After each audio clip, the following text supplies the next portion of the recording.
All right. Crooked Ice, live in studio. Thanks for coming in, guys. Thanks for having us. You're welcome. Yeah, thank you. New album's called DarkStar.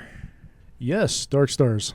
DarkStars, plural. It was our old band name. Okay. So I was going to ask you about kind of the genesis of this band. So is it birthed out of the past band, or what's? No, it's always been the same band. We just there was about 5 other bands with the name DarkStars, so we kind of wanted to find something original. So we found one of the names of our songs wasn't taken for a band name, and we went with that. But we like to hear what other people think of that. So there's a song called Crooked Ice. First song on the album, yeah. Okay. Really works out well to introduce us if it's Crooked Ice, right? Crooked Ice by Crooked Ice. That's right. Yeah. They'll remember us that way. There you go. Yeah. Sonically, same kind of trajectory in terms of like what you guys are doing, or did you pivot at all with the new name? I don't think so. No, not really. These songs are all pretty old, actually. It took us quite a long time to record this album, like pandemic and personal stuff. So these songs have been around in some version for 6 or 7 years, I think. With that sort of gestation period, did the songs change at all over time, or are they what you wrote 6 years ago? I would say that we had a couple that were newer, like Deflecting the Aim and stuff that Yeah. we kind of polished a little bit. There might be 1 or 2 other ones that we maybe polished out a little bit more with jams and everything. But for the most part, they've kind of stuck true. The drums kind of change with time.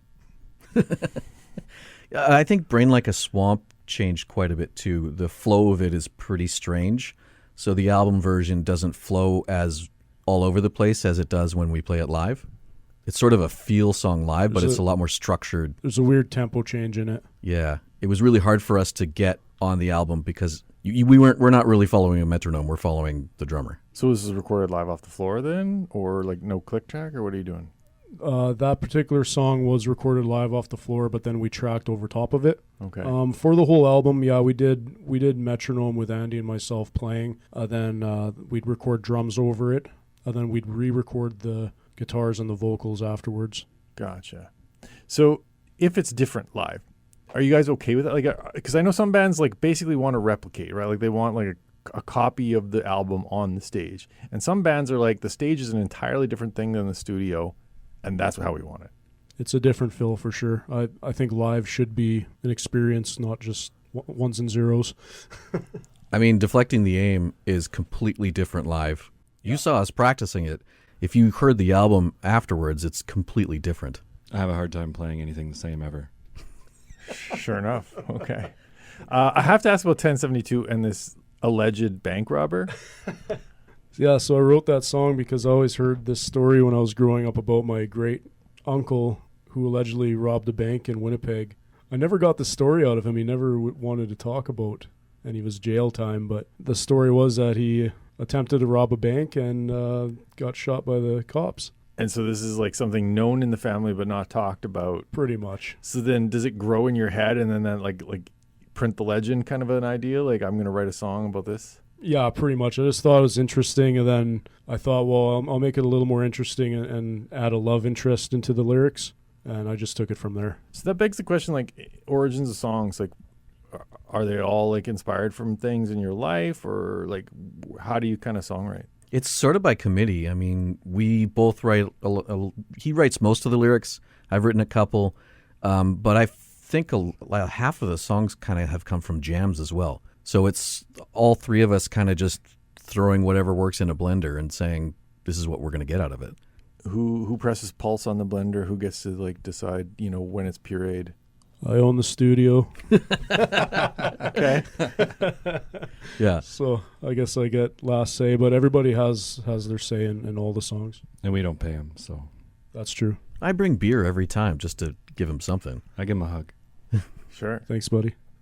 That's, acknowledgement and refreshment. That's right. And I think, too, because of how much work you do in that studio, we're also kind of like your practice band so that maybe you can hear what to do with us and then do stuff with other people. Guinea pigs. Yeah. Well, in a sense, I guess. I mean, I've had a lot of bands come in and out and singles and mixing and all that stuff. Like, I just been learning this whole time with everybody. Our album would not sound as good as it does if I didn't have all that experience, so...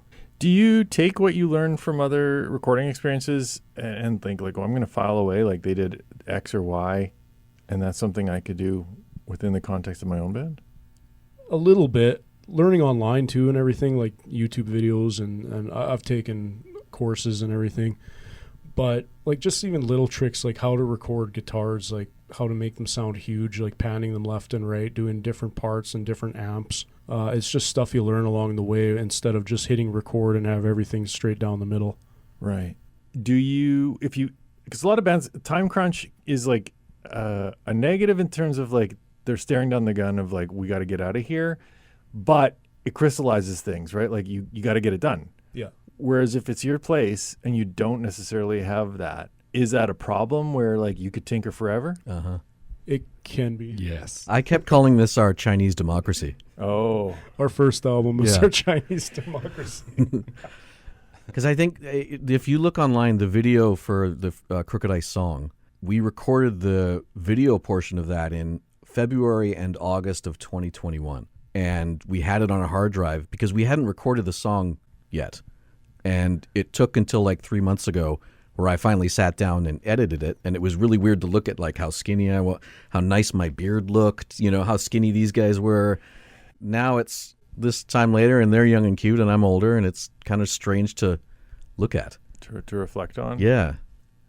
So if you're not the people you were when you recorded that initially, are you okay with kind of where you're at as a band, like that things have maybe softened in the midsection but hardened in terms of the like music? Well, I think my midsection is the softiest. But I don't think this album would sound as good as it does without all the stuff we had to get through to get it done. That makes sense. Tons of hardships, for sure. Obviously, we're recording this before your show, but you played it yesterday when this airs. And boy, was it great. It's a great So work good. at the Tap House. But on the horizon, you got a couple. Where's the place for people to keep tabs on when your shows are? We post a lot on Instagram, so it's at Crooked Ice on Instagram. We're pretty active there. We'll announce shows as soon as we know when they are. We've got a couple that we don't really want to announce yet, but as soon as we do, we'll send them to you too. On the horizon. Right. Put them on the event calendar on the UMFM website as well. That's right, and I'll make another ad like I did for this one. This is true. Yeah. Yeah, you might recognize Andrew's voice. He's the host of Alphabet Soup. Tuesdays at 5:30. There you go.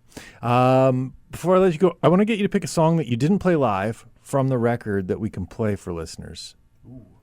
And if you have a reason why you're picking it or an anecdote about the song, I'd love to hear that. Let's play Brain Like a Swamp. Brain Like a Swamp it is. What can you tell me about Brain Like a Swamp? That's Andy's baby. He's got quite a nice walking bass line in it. Yeah, it was a jam that we did. I don't even remember how long ago it was. The lyrics are written about my partner at the time who was having going through MS, and part of it was Brain Like a Swamp is very MS-y. Right. She was having problems walking. She couldn't figure out. Just day-to-day stuff was really, really hard. So it's sort of written as my viewpoint of what I was seeing from her.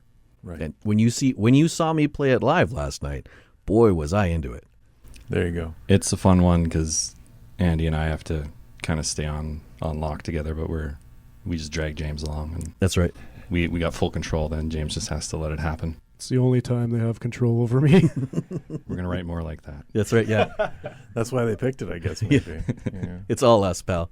Absolutely. All right, we'll give that a listen. Guys, thanks very much for coming in, for playing live.